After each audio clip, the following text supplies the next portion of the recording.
Boys and girls, look at that. What on earth? It's all right. I'm here. Don't worry about it. That didn't happen. You didn't see it. My name is Bach. Joining me on the broadcast, the one and only Lex, and Van Silly, the legend himself as well. This is the First Strike Closed Qualifiers presented by Nerd Street Gamers.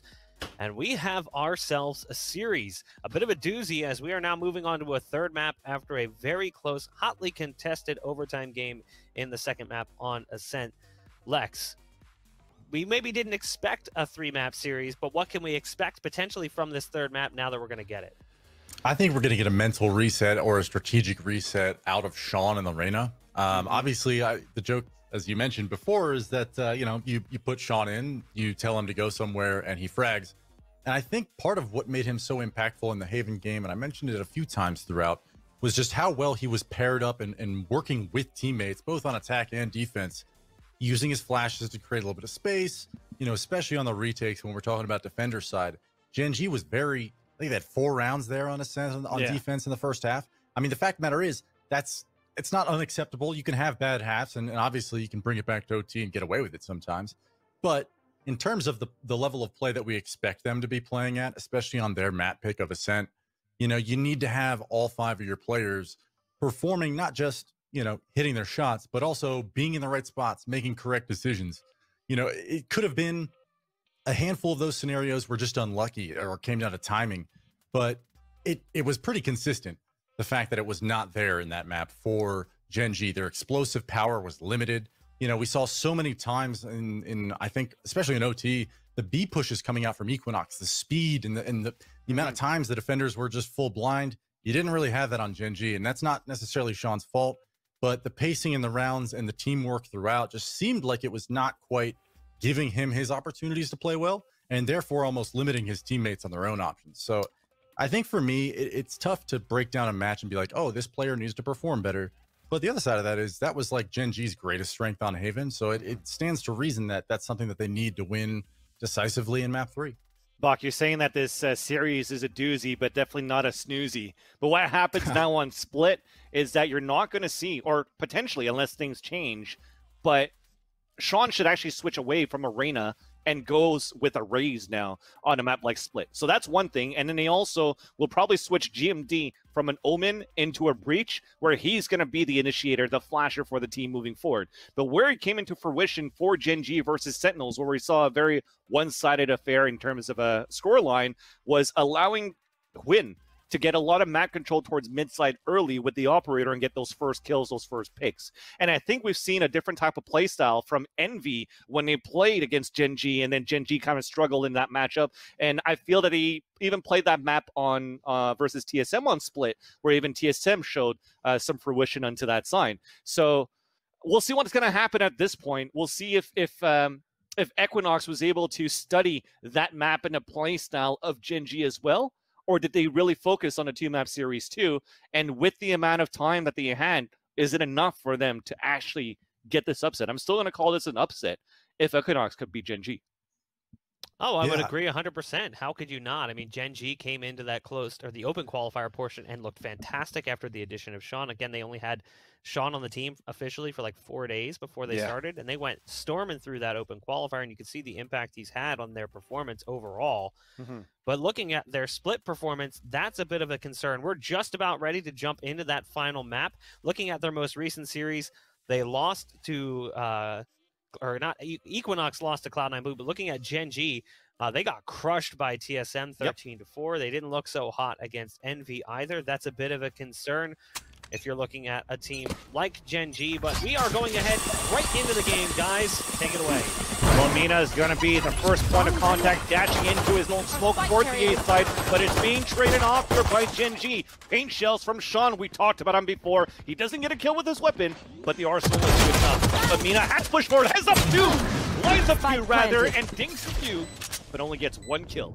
At least the spike has been planted, but Gen.G still has a 1-minute advantage here, Lex. Low HP on the Raze, and this is one of those situations where I think for EQUINOX, you almost want to get proactive. Peek and elbow, trying to find the kills. One player standing. What you want. Takes all the PXN in a desperate turn. Almost gets the better of Win. However, the Jet prevails. Gen.G takes pistol, map 3 on Split. That's a great way to start. You see right now from having those extra flashes from a breach on a retake right now for Gen.G seems to pay off quite well for them, right?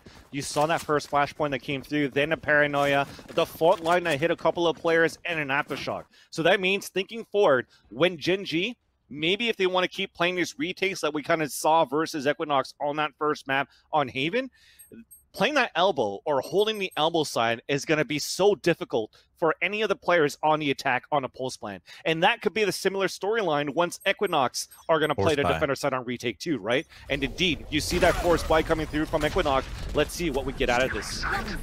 Yeah, another fast A play coming out from Equinox. I mean, this is something that Mina seems to be doing better than any other jet in NA, which is these dash plays into bomb sites, creating space. Cute Fat Boy finds one at a GMD, now a 5-on-4. And they have possession of the bomb site. So for Equinox now, this is a matter of bending off a 4v5 retake. Sorry, excuse me, post plan. I think for Gen.G right now, like you have the force buy coming in from Equinox, and this is already like a desperate scenario for Gen.G, right? Like this is 4v5, and you don't even have top of A ramp control. Mina here is so deadly. Any moment now he's going to be coming out, finding one on a PL1. And I almost wonder if you just save here. Yeah. Like, pressing into the bomb site, finds one, win, 1v3. 2 players are hurt on the other side of Equinox, but I don't think he knows that. That said, first kill, not going to go his way, and Equinox forcing, following a pistol round, being able to force and just rush into the A bomb site. I mean, creating that much space with a jet, especially when we're talking about having SMGs and pistols in hand, can be so almost shocking. Like you're stunning at A main with the express purpose of shutting down an immediate A rush. Now, of course, I hope that in this next update or whatever that we're going to see Breach have that, faster load time for the fault line for that exact reason. Like being able to get in front of that utility and just have a free bomb site is obviously a strength of a player like Mina. The fearlessness to be able to do that wins them around right there. So for me, I think, Equinox, they've been doing this on every single map where they have this fast blitz play with the jet. And Gen.G on Ascent and now Split have not had an answer for it. So DXN spotting the aggression out, and I think it's only Mikhail that's going to pick up a kill on a decop. Yeah, so this is 3 kills quickly coming for Equinox and Gen.G.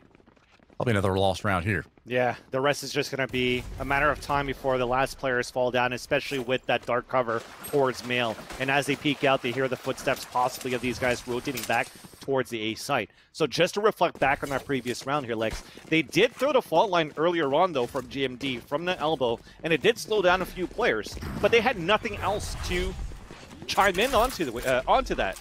Nobody peeked out towards the window. They didn't look out towards a ramp. So you couldn't really take advantage of the fault line that actually stunned a few players from Gen.G. And when you were saying, would it have been a good idea to maybe save their weapons? I think so. Because it was a 5 versus 4 in favor of Equinox. That means that they all keep their stingers into this round with possibly just one player who had a ghost that's going to upgrade. So that means you still have a potential with Gen.G going Spectres versus Stingers into the next round should Equinox decide to say, look, we're going to keep working with these bonus rounds in this economy that we built up, and maybe Gen.G could turn it around. It all depends what happens there for the theory crafting for that team, if they wanted to upgrade or not for Equinox, but I think the save would have been the right call for Gen.G in that previous round. I think you're absolutely right. And one of the more interesting things that I think you'll see as this game kind of grows and develops, and I'll say years here, and this is the scope that I'm speaking of, literally years. Me too. When players start to figure out, kind of as you're describing, how to game the money system to be most efficient. Yeah. There's a lot of criticism about MR12, and in fact, some of it may have come from me at one point. But there's so much criticism about MR12 in regards to how this game is played with ultimates, and how random the results sometimes end up looking, and how the matches sometimes play out. It can really seem like, oh man, it's a lopsided game and it just is over too quick and the other team doesn't have a chance.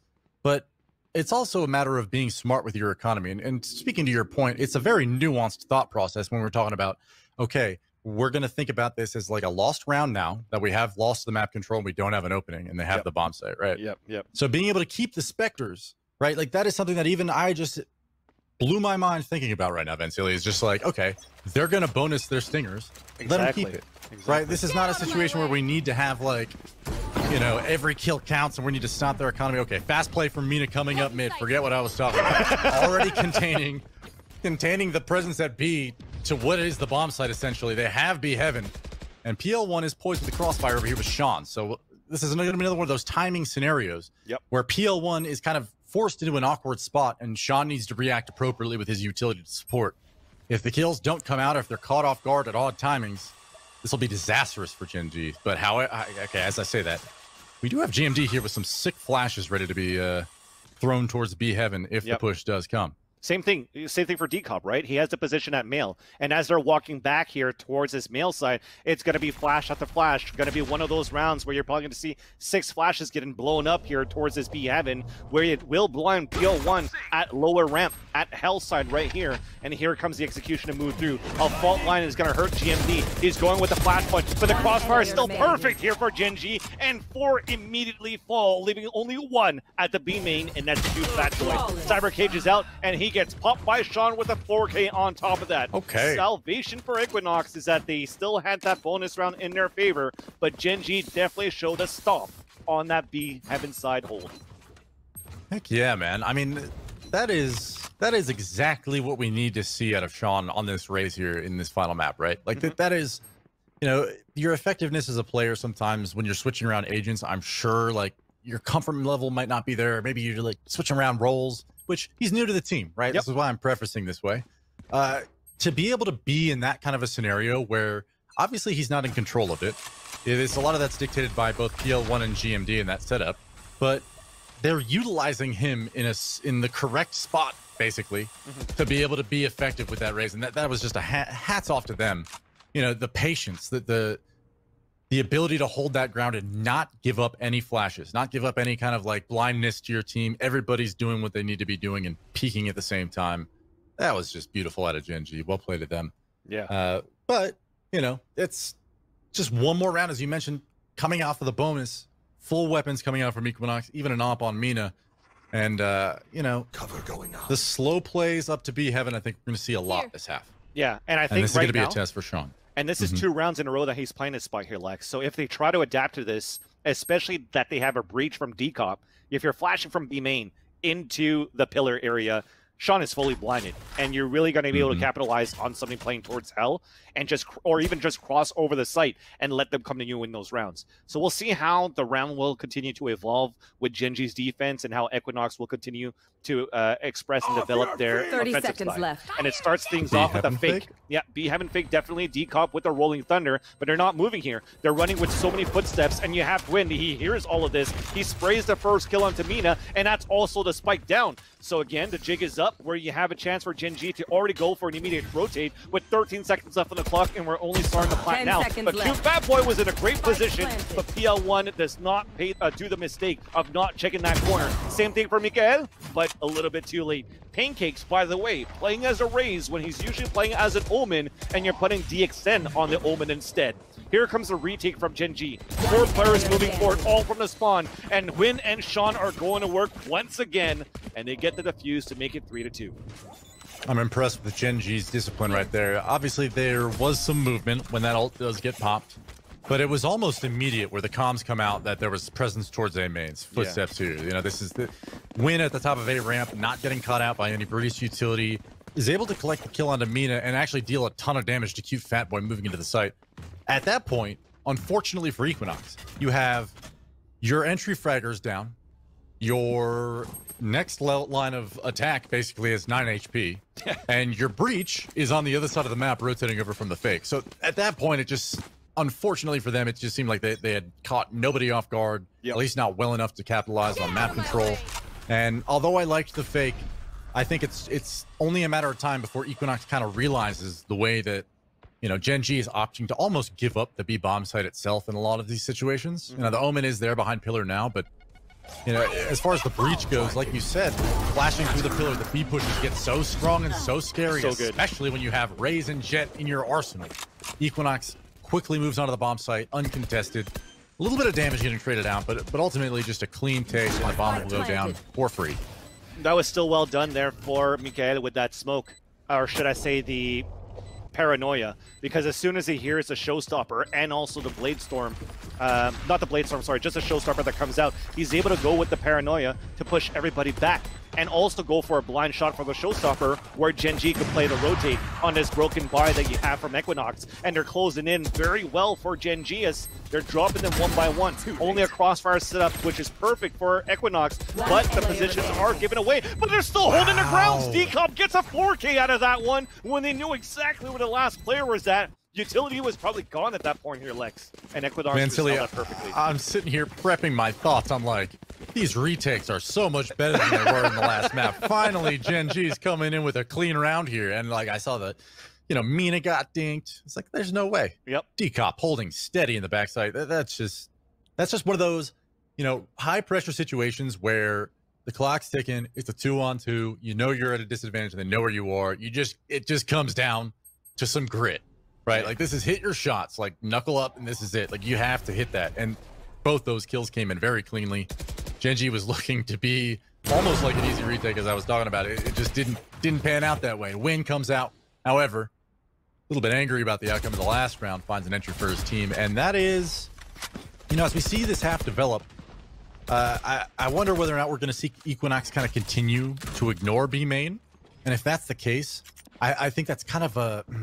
What's tough about that is it gives Mina so much more focus on Win so much more focus on where he needs to be to find these entries. And so far, right, like EQUINOX is a team that is going together on the map. They're playing a lot of the time with 3 or 4 men grouped up, and the operator picks that apart with ease if you don't know where he's going to be at. So nice kill coming out from inside of Gen.G to finally.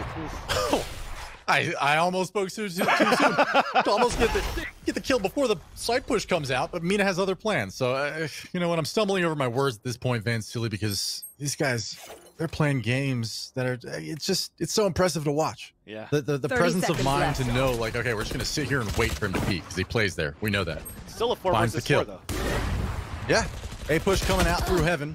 Win whipping one. It'll cost PL1 holding steadfast in the back of the bomb site. Pulls to spam through the sign, unfortunate. But now Gen.G in a 2v3. This is looking rough. What really was a promising start, as I mentioned, with the beautiful operator frag. And now it's a 2-on-2. GMD eating paint.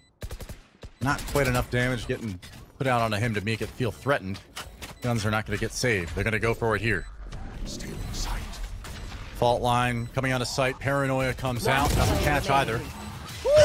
Doesn't matter. GMD and Mikael prevail. 2 thick, crisp, juicy frags coming out for Gen.G. 4-to-3 now. Defensive side split. I think as we've kind of seen this map evolve, getting a little bit more attack sided, but getting 4 rounds early in this half, I think Gen.G's looking strong, Van Silly. I think they're looking good as well. Right now, when you see the evolution of how split is being played these days, and I talked about it at the pregame, long time ago before we started this BO3, but not having a Sage anymore in the composition and also adding an extra flash for Breach definitely shows that a map like Split, when it's close quarters, where it's going to be easy flashes for you to take corners, for example, from Male into B Heaven, you're going to see these type of fast executions off the utility of Breach. And it definitely shows into this round, but we'll talk about it a little bit later. We're just trying to change the pace for EQUINOX so far, pushing aggressively towards this mid side, but they didn't have like some sort of a save going on, so they were just trying to catch them off guard, and Sean goes with another 4K on top of that. So just to add a little bit more here, Lex, at the same time is, I think EQUINOX is still doing a great job to weaken the defense of Gen.G to start the rounds off. Why? Because when you said that they kind of gave B slight, Mikael was still holding at the beginning, but when he threw a Paranoia, nobody else was there to capitalize on that. And it's the same thing that I saw from Gen.G on round number 2 when the fault line came out on the A side and nobody came out to try to get some sort of a trade or an opener for Gen.G, therefore giving a lot of map control for EQUINOX where they're looking to play a retake again. And EQUINOX comes out winner on top of that so far every single time. So they have to try to add a little bit more one more ingredient into their hold into the sites to actually prevent EQUINOX from getting these plants. But so far, it seems like the key ingredient could be for Gen.G 5 ultimates to hold their grounds. Yeah, moving the Cypher over at B, I think in a lot of these scenarios doesn't really stop an Equinox push, right? Like you can still jet dash in, clear out trips. You have breach that is just like going to destroy that bomb site with blindness and other things. But I wonder whether or not, you know, the strength of what Gen.G was just showing us over the past few rounds, having the raise there, it's not so much that Sean needs to like make tremendous plays. Like he's been sitting in crossfires a lot of the time, even though Equinox knows he's there. I think it's more the threat of running into paint shells, salt, whatever. Forget that. Push comes in. Pancake showstopper comes out. Satchel charges out of sight. Doesn't find anybody yet. Might just let it loose. There it goes into the face of Win. That's a direct rocket. Pancakes circling around the site. GMD finds one, but he's quickly pinched. 3 on 4 now. Equinox has found the bomb site, has found the advantage, has found the bomb plant. And, you know, for Gen.G, just use their paranoia. Not sure what utility is left on Raze, but Sean surely needs to be a key component for this retake to work.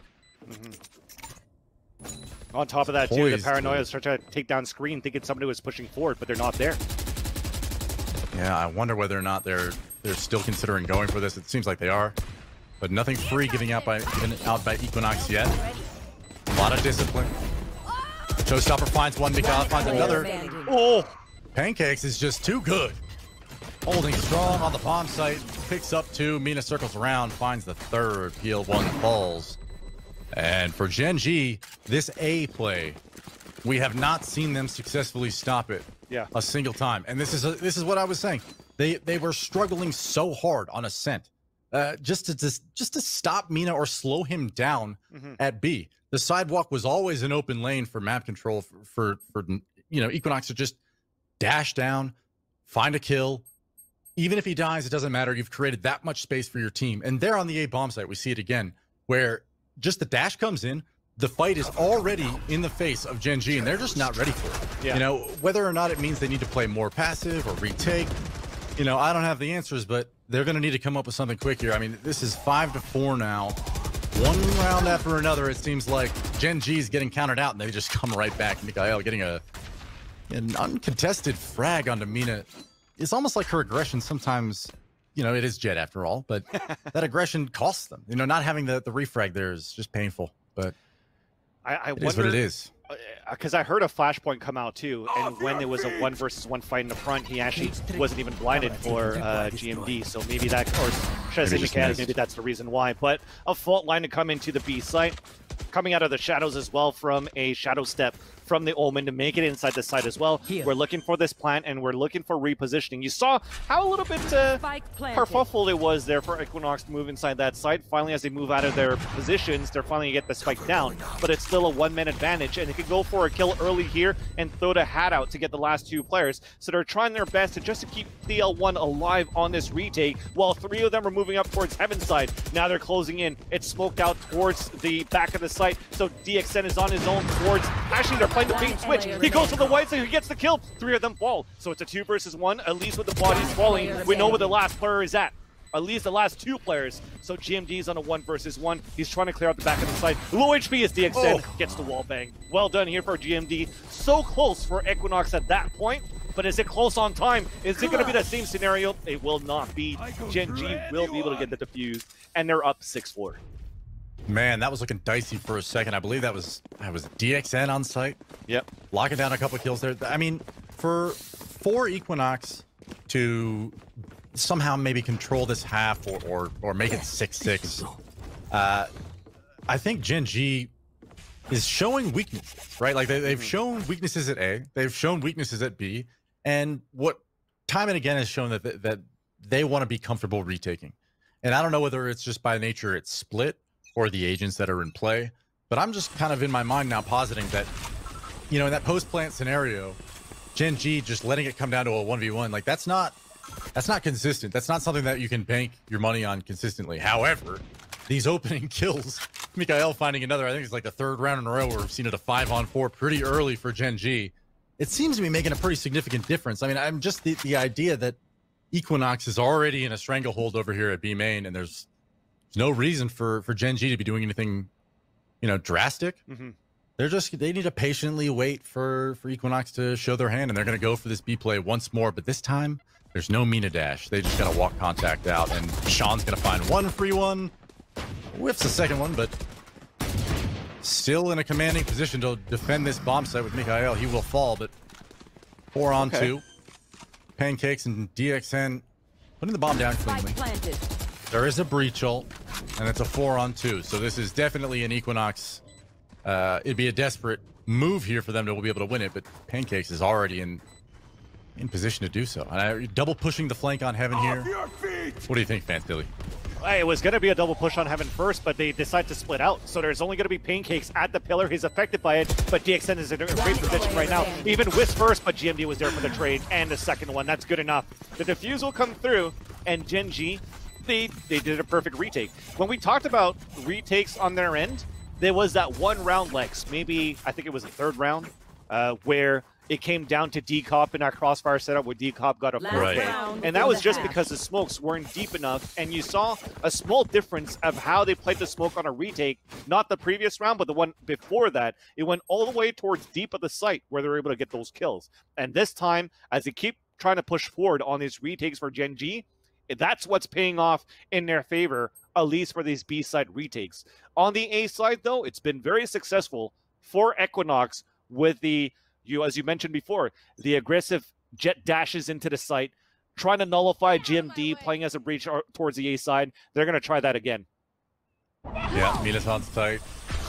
Already pressuring everybody back, and this just doesn't even matter. Like, this is not a winning solution to just sit back and try and catch the jet. Unfortunately, it cost them there. EQUINOX already up 5v3 with a bomb planted on the A bomb site. There's no daylight for Gen.G right now. They're going to have to claw this round back into the light, and unfortunately, it's just that play is so powerful, and the fact is they just haven't reacted properly to it in this half. DXN finding another kill in this round on to Sean, and that's probably going to wrap it up here. Yep. We just have player 1 in a 1v5. And while I'd love to see an ace clutch, I just think this attack half, you know, if EQUINOX had maybe stuck to their guns with what was working a few more of these rounds, this definitely could have been a more commanding half for them. But 5 rounds is nothing to wag your finger at. So I'll just say this. Gen.G, with some excellent retakes in that first half, really surprising me with the rebound from Ascent. What are your thoughts, Fantilly? I think at this point, you saw how successful it was for EQUINOX on those A holds, whole spine situation, getting into the site. When I talked about how difficult it would be to actually have to retake the site towards the A side, because you have the breach flashpoints, because you have the fault lines on the retakes, because you have the paranoia that we saw in the pistol round. I think maybe how Gen.G could have maybe adapted on how they could maybe retake the A side better was not to have GMD play so deep inside the A side every single time, out in the open where Jet Dash seems to be coming into fruition every time for EQUINOX there. So there was no adaptation on Gen.G on the A side holds, but thankfully for them, as EQUINOX tried their hand quite a few times towards B, was how we saw Gen.G amass so many rounds here on that first half.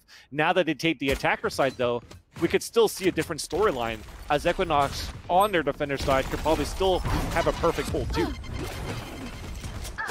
B push gets thwarted by an excellent fault line. Mina gets a little aggro over at B main because of one dink. And unfortunately, there's a second teammate to back that player up. Mina will fall, 5v4 now. Gen.G with a few players who literally have no HP or are already pretty significantly damaged. So, you know, moving over to the other bomb site is a little bit of a risk, right? None of these gunfights are you going to be able to just overpower and overwhelm coming up that ropes area if there's a defender there. They decide to think better of it and move back towards B. Decop now front and center with his breach. Needs to hit his shots. He does get one on a GMD. Pancakes times in as well. Now it's a 1-on-2. Sean now in a 1v1. And it's Keith Fatboy on the other side that just needs to close this round out for EQUINOX. He knows exactly where each other are. The nade comes out. Woo! And surely Sean does not fail the kill. It is not 4 beautiful kills coming out from Sean. And moving into that B area, it seemed as though Mina thought he just blew up their strat. Yep. Like, taking that gunfight, pressing after it. I like the confidence. I love the aggression. Unfortunately, it wasn't the play. But you said it, Lex. You said it, Lex, sorry. Because Mina, yes, he was chasing after that first kill because he got the dink. Even though he died, they still put so much pressure and holding Gen.G's push on the male side that you had 3 guys actually fully damaged as soon as the action calmed down. So technically, EQUINOX on that hold, especially to see the players pushing up towards that B heaven, it should have been an easier hold on their side. Counter flashes came through. You saw that when the breach actually peeked out, Decop looked towards B heaven.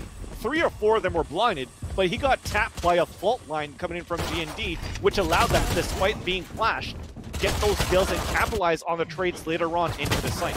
So I just think that GEN.G, not necessarily were lucky when they got into the site, but the numbers advantage that they had, despite low HP, was the key factor in the end, where EQUINOX, they did have the strategy blown, but it just didn't adapt to it later on when they lost Mina. Yeah, I think it was absolutely significant. You're right. And ultimately, you know, when we're talking about the breach and his ability, like you said, Decop was in the right place, had the right utility, used it properly, and he did get caught by the fault line. But that is kind of what is so unforgiving about breach, at least in his current state, is that a lot of his animations are very slow. A lot of the times you need to be able to utilize your kit correctly. You know, you're not flashing for yourself necessarily. You're not using utility for yourself all the time. But certainly, your teammates need to be in a position to use that utility when you do. So a free bomb site is going to come out here for GEN.G. I say free. I take that back. You fat boy. Somehow is out of my vision, picks up 2, and this is a messy round coming in here, and GEN.G is now in a 2-on-3. They're on the bomb site. Mikhail's going to have a dogfight with somebody up at heaven. That's Decop. He's going to have a long-range Phantom battle versus a Spectre, and it's just, that's not a fight you're going to win, Mikhail, unfortunately. And GEN.G, PL1 now, in a 1v3, has the Spectre in hand, obviously is full bonded this round with heavy armor. And I think, you know, after an investment here, you know, you have a little bit of time to work with. You have a minute on the clock. And I think, you know, if you're PL1, you just need to get a free kill here somehow. You got to have a kill where you get a free, you know, piece of map to be able to at least work this 1v3 where you have no idea where the defenders are. They have all the strength, you know, in their favor here. And I wonder whether or not you just save this. Like, this is so tough. Well, it's bonus round, right? Do 30 some damage. seconds left. Why is he? Oh my god. Somehow he still survives, and so will PL1 as he jumps away for safety, and finally as he repeaks, he was killed.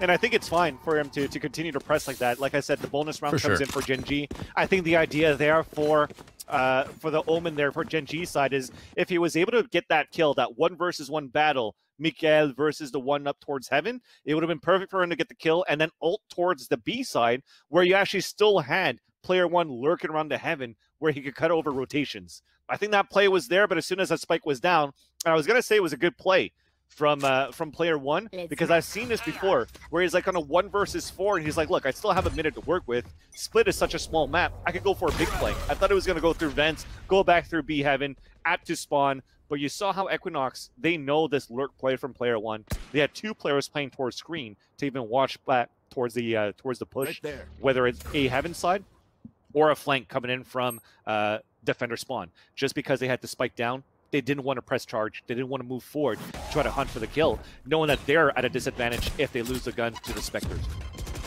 Absolutely. Fair play to them. And it's a wise choice. I mean, ultimately, PL1 maybe goes for some exit kills and tries to clutch around, but it doesn't matter. Like you said, it's bonus. Yep.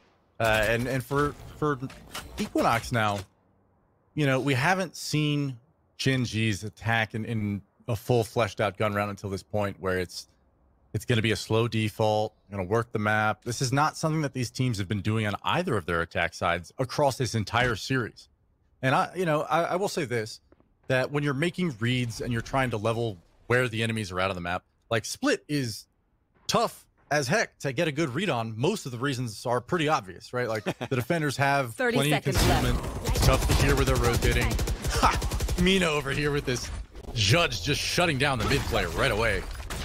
They back off, have second thoughts about clearing her back out of there. And yeah, a Jet holding a Judge. It's never definitely not a relieving 10 seconds. sight. You're saving. 10 seconds left. Yeah. That's crazy. I really didn't think that they were going to push into Mina there after he got that first kill, but I'm surprised that they didn't move with more urgency. But I guess it's a better position to put yourself in here, right? Because you're going to be back on a full buy. You're not going to be risking, you know, losing your economy in some desperate gambit to planet B.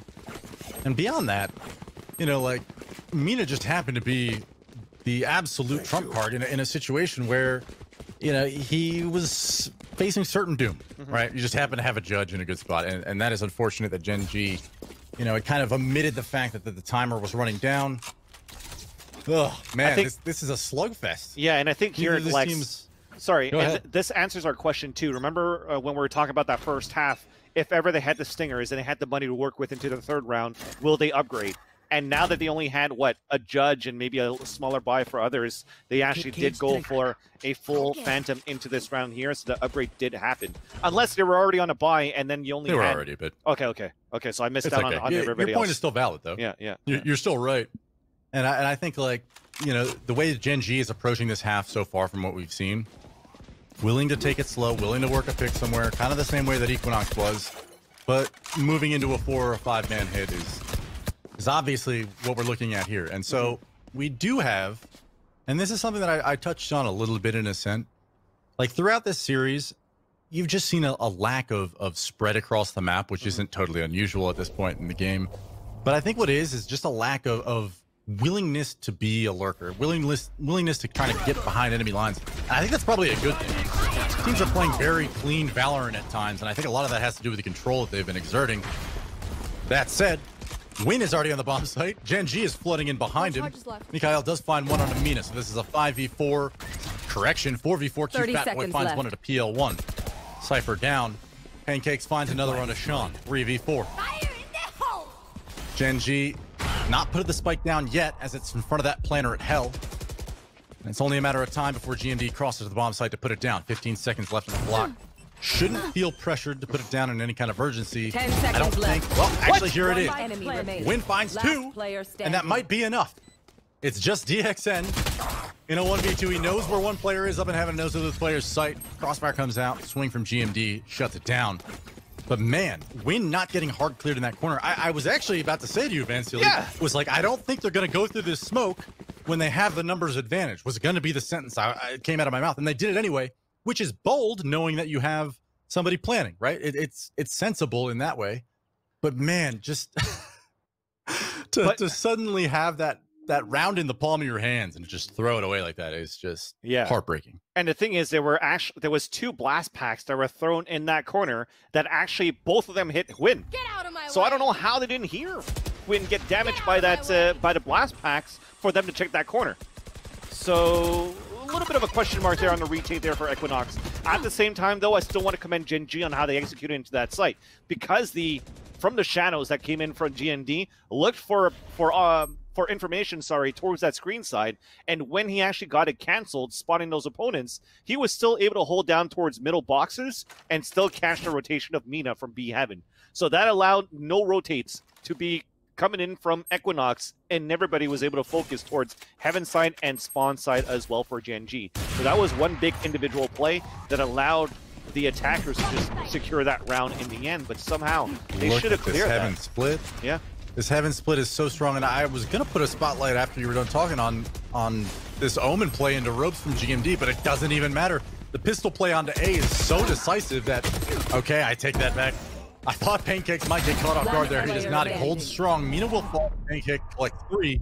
Now it's a 2-on-1 with GMD and no hope whatsoever. DXN silences him. And 10-8, EQUINOX, you know, able to build a bit of a bank here on defense means split becomes much more manageable in terms of your ability to contest, you know, a strong attack from Gen.G. You know, I was going to talk about it, and that's kind of why I started to try and cut you off, at least, Vince. Sorry, man. was just like this, you know, I talked about it 2 rounds ago. I said GMD, I meant Mikhail. Okay. I'm sure Chad has already corrected me twice, but when players switch around agents, you know, sometimes the caster just sounds dumb. All right. I don't know what to tell you. That said, Mikhail getting up there into ropes, the fact that they have not seen that yet in terms of like a threat to them, I hope at some point throughout this half, Gen.G can go back to that strat and we get to see, you know, that lurk actually come to fruition. You know, I didn't bring it up for no reason, but it looks like they have a plan for it. Didn't get to see it there, didn't need it. PL1 looking really aggressive here at A ramp. Finds Cute Fat Boy in, you know, an unsuspecting corner. Oh, he still gets it. PL1 whips back around and collects Mina, who's looking for that refrag. That was actually a really great re-aggress from Mina, knowing that PL1 had crossed back and wasn't going to re-aggress that. But BL1 just way too much experience, Game knows sense. that there's a threat above him, and yeah, that game sense is tingling. Win finds another. EQUINOX quickly falling apart here. In a decisive round so far for Gen.G. Yeah. And now you're going to have one running into the site. I think at this point, maybe, okay, well, I mean, at this level, they're going to make it into an open site. I was going to say give them some orbs because Quinn is sitting right in front of that orb at A main, but they're still going to let the spike get planted instead. But you still have somebody just trying to look around, trying to hunt him down because they know the economy is still pretty low here for EQUINOX, especially as they made it into a flawless site from 2 great entries from player 1. So player 1 allows the Gen.G to secure this round here, but they're not really going on a hunt themselves. It was still an expensive round for Gen.G on the attack because Sean also only has a frenzy into this round here. He's gonna be the only one that's gonna look for that information, but as he saw nobody towards B heaven, the rest of them here are just gonna save their weapons. Yeah, I mean, at the end of the day, you have a 3-round gap now that you've secured yourself. You know that EQUINOX has not really had an answer over here at A. So strategically, you're not really grasping at straws in Gen.G's shoes. Like, this is very manageable attack side that can absolutely end in 13-8 at this point, right? Like, this is a Gen.G half that is looking pretty scary if you're EQUINOX. And so I wonder whether or not, you know, I look at the scoreboard now. You do get mostly a full buy coming out for EQUINOX, but, you know, we just check the frag totals to kind of realize that the frag dispersal for EQUINOX is contrasting to how it was in the last map, right? You had everybody contributing. You know, I won't say they were playing out of their minds, but you had rounds from each individual player, you know, a 2K, a 3K, clutching around. Those rounds are not going EQUINOX's way currently. So, you know, as far as momentum goes, as far as, you know, where your mindset might be, and certainly whether or not nerves or stress, frustration, anxiety, whatever is getting to you now at this point is really, I mean, this is Gen.G's game to win here, 11-8. It would be, if they somehow lost this match, this would be the round in which I'd point out and be like, this is where things finally turned around for EQUINOX. This is desperate, I think, for them at this point, and the fact that they have a pretty good read on where Gen.G is on the map. This is pretty safe, but 2 players towards B right now, knowing that they're in B main. The ult does come out through B heaven, doesn't hit a thing. And QFatBoy collecting 2. This is big. Sean and Mikhail do fall. 5v3. Gen.G looking for a foothold in the bomb site. Win will help to do that with a pick onto Mina. QFatBoy collecting his 3rd win fall. 30 seconds left. GMD getting sprayed down by pancakes, and now it's just PL1, and this is exactly what you need from EQUINOX. Is you've effectively, in the minds of Gen.G, you have a 100% foolproof strat that's been working throughout this half, which is the A play. Yep. Now, falling back, you're like, okay, maybe we've won a bunch of rounds in a row. 10 Let's seconds do a mental left. reset. Let's slow the game down a bit. They're going to try and come at us with something different and get aggressive. Let's try B. Just see how they're doing over there. See if they're like trying to get greedy towards A. And I don't know whether or not that was exactly what their thought process was. Yeah. They ended up doing that. Yeah. But I do think that, like, having that player that I was just talking about, like a QFatBoy on the bomb site picking up a 3K, that is what you need. You need people who are, you know, quiet to be stepping up in big situations when they're called upon. And the B play comes out, he shuts it down cleanly, almost single-handedly. Hats off to him, QFatBoy. Excellent play. And Gen.G now, you know, probably going to return back to the A play. I think so too. At this point, as you mentioned here, Lex, they were trying to reset in terms of the amount of pushes that they had towards the A side, which was successful for them. We saw that the jitters were there for EQUINOX. On that minimap, they were consistently rotating back and forth on this mid side, not being quite sure where they should stack up on.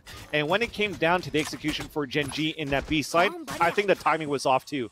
Because the flash points that came out from GMD towards that back of the site blinded Mina, but a little bit too late, as he already had free reign on maybe 2 players before he got blinded. So as soon as he gets blinded, he just keeps spraying because of those one-way cage that he put on his side as well.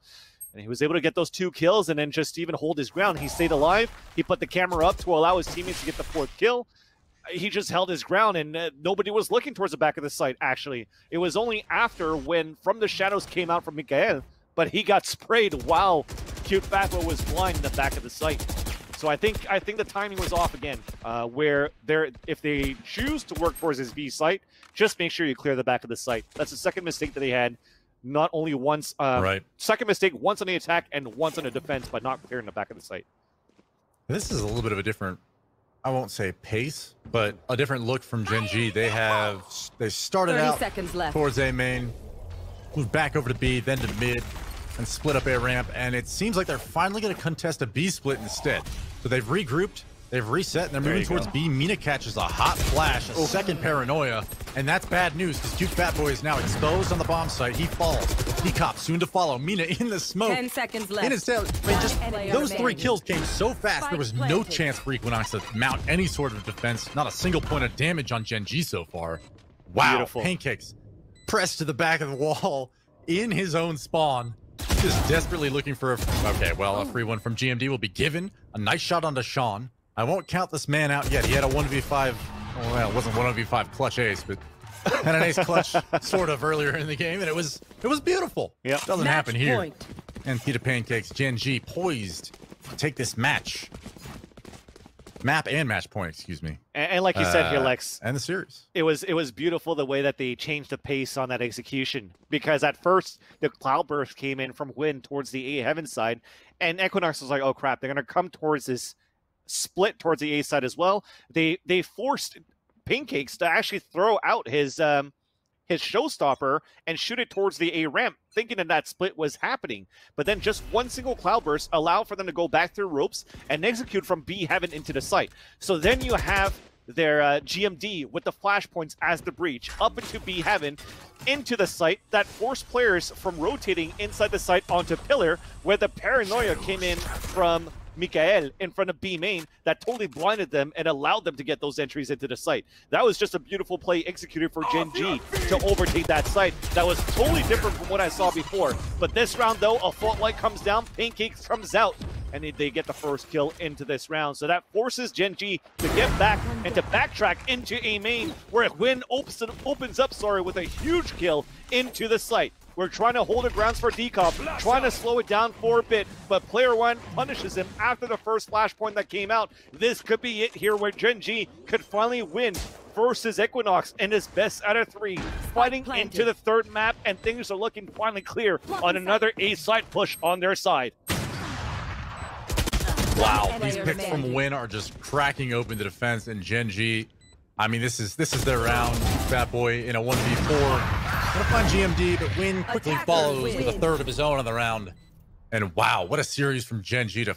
I mean, Ascent was definitely not a lockup for EQUINOX, but I think throughout the, Gen.G looking like the stronger team. The results reflect that. Hats off to them. GG's and well played. But you can't take away any, I think, how well EQUINOX is playing. I mean, just the fact that they're playing so well together, to me, that's something that I usually am pretty suspect on newer teams, less experienced teams, or new rosters altogether. Now, I don't think, I would put them necessarily in those categories at this point, but I think when it comes to teams that haven't necessarily proven themselves, EQUINOX is due. That's one of those teams that is getting better and better every time I see them at an event. And certainly I've seen, a few of their individual players step up in a huge way. So, an interesting series for sure for them, but an excellent finish for Gen.G and a commanding win on split. Well, interesting series. There was a chance still at the end that we could have seen the comeback from EQUINOX, that we could have seen them challenge and try to force it to overtime. Obviously one of the hardest parts about Split is just not getting your foot in the door early enough. EQUINOX, though, they put up a serious fight against Gen.G, who, again, coming into this were... Okay, so let's look at it like this. Coming into the open qualifier, I wouldn't say they were a favorite. They struggled in the Renegades Invitational just prior. Yep. They lose to Moon Raccoons in a match that no one saw coming. They sign one of Moon Raccoon's better players 4 days before the open qualifier starts, and then they stomp the open qualifier pretty well. For the most part, they just completely dominate. Until they met Envy and TSM, sorry. Exactly. And then they come into this, and it's like the assumption is, oh, they're gonna destroy EQUINOX. And this isn't even gonna be close. They're gonna continue on that dominant path. Map 1 looked good, not great, but still good. Then map 2, you're like, okay, this is getting a little scary. And then you come into the third map, and for a little bit, we're back and forth. And in fact, we'll take a look at the replays as well, so we can see just how things broke down. But Vansili, was this something that anyone saw coming? Should we expect to see similar performances from Equinox in the future, or is this kind of like they pulled out all the stops and still ended up falling a little bit short? Like I said before here, Equinox, like you said, sorry, Bach, where they bombed out of the Renegades tournament, and then they were doing pretty decent here into the open qualifiers. Speaking of Equinox at this point, they started to have some tougher matches as they're starting to move forward through these tournaments that they're currently playing. So now that they're gaining more and more experience playing versus these tier 1 teams and still putting up a good fight here, actually, versus Gen.G, I think it shows a lot of promise to where Equinox could actually stand like in a month, in 2 months, as they continue to develop and get that experience come match play, come match day. I mean, look how good a couple of these Crisp rounds were for Equinox to start things off too. And when they actually bombed out of the Renegades tournament, they lost in a BO1 as well versus Cloud9 Blue, where when they got into the open qualifiers, they did beat Cloud9 back on Haven. So they got their revenge back. So I think now that they're starting to understand the playstyle of some of these teams, you're going to see nothing but positive come out of Equinox later on. But it's not over for them yet, right? They still have a lower match to play. They're still into this, where they could still have one of the top 4 spots to qualify into the First Strike Finals. Yeah, I believe it's going to be Equinox T1, right? I believe T1 got 2-0'd by Complexity. So well played to Complexity. I wonder whether or not, okay, speaking of how much, to me anyway, this is just my own take having watched them, like, I think every time I've seen Equinox, like I said, I just personally see the individual play being more and more impressive, I think, on most of the players on this roster. And so for me to, like, watch them play against what we would consider probably one of the better teams in North America, Gen.G, and perform at the level that they have been, I mean, I think T1 is... I hope they're coming prepared for this matchup. Maybe that's what I'm trying to say here. Is I don't expect this to be a blowout by any means. No, I think this is going to be a tight series, and certainly one that either team could win. So I'm looking forward to it. I mean, here's the crazy thing, right, Lex? We had a very real possibility where we could have seen Gen.G and T1 in an elimination match. If you had said that a few months ago, people have been like, no, that's crazy. Like, I wouldn't say that T1 has ever really worked out quite the way that maybe some would hope. I think their early successes largely were due to the fact that they kind of got in the door early, but I do feel like everyone else has caught up, and now T1's kind of on the other side of that, where they're trying to catch up to everyone else because they just revamped the roster and they're trying to make everything work. If you're T1 right now, I know we're shifting focus away from the game we just watched. Should you be concerned as you come into this next series? You know, I'm a little bit worried with the way that Equinox just played against Gen.G and the way that T1 has played against some other teams. I'm a little concerned about what's going on with this roster. Oh, hold on, let me take this. So I'll say this though. This is why tournament play can be so interesting sometimes. Is just by the way the schedule went and the fact that this map went to 3 maps, right? Like T1 has had more than enough time to do their homework and at least watch most of the series and see what it is that you know Equinox likes to do. I think having your homework going into a series, especially when you're T1 and you have a competent coach that is going to be certainly briefing the players on that team on what the weaknesses are and where to be playing and how to be playing the maps. You know, I do worry a little bit. I do worry a little bit for, you know, the ability of T1 to maybe get past a team like Equinox and advance in this tournament. But I think that's kind of like you're saying, Bach. You know, they're in a position now where things are starting to go right for T1. You know, they might not be amongst the top teams anymore when we consider, like, which are the elite rosters.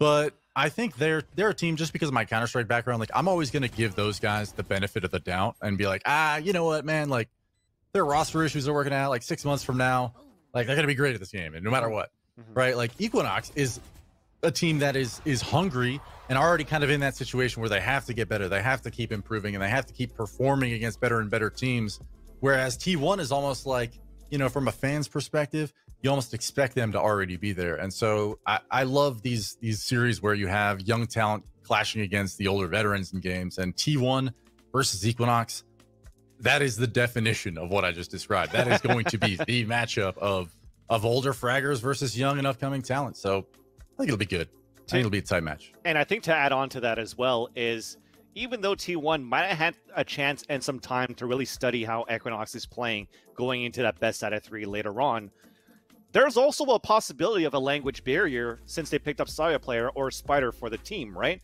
So as much as you have a great coach in Fraud and how much you have as a great in-game leader, two possible in-game leaders, right? With AZK and with Daze and the synergy that these 4 players currently have for T1, I don't think it comes down to like, can we adapt on the fly if there's issues there on how they want to make Saya player move or make Spider, move in that roster as that omen for the team.